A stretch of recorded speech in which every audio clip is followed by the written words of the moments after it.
கண் திருஷ்டியை போக்க உப்பு அல்லது கற்பூரத்தை வலதுபுறமாகவும் இடதுபுறமாகவும் சுற்றி பின்னர் நீரில் கரைப்பது அல்லது வாசலில் போட்டுவிடுவது ஒரு பிரபலமான முறையாகும்.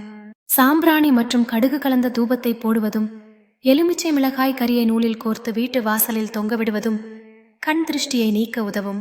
மேலும் குளிக்கும் நீரில் கல்லுப்பு கலந்து குளிப்பதும் பெரிய பூசணிக்காயை சுற்றும் முறையும் வழக்கத்தில் உள்ளன. இந்த வழிமுறைகள் காலத்தோடு பரிணமித்து பாரம்பரியத்தின் கட்டமைப்பை வலுப்படுத்துகின்றன. கன்யா முறை நிழல்கள் மற்றும் பாசாங்குகளுக்குள் மறைந்துள்ள மக்களுடன் சார்பு கொண்ட பல நிறமிகு விழாக்களை நிகழ்த்துவதில் உதவுகிறது. இந்த பாரம்பரியங்கள் மக்களின் ஒருமித்த உணர்வுகளை உருவாக்கி பொதுவாக நல்லிணக்கத்தை உறுதி செய்கின்றன.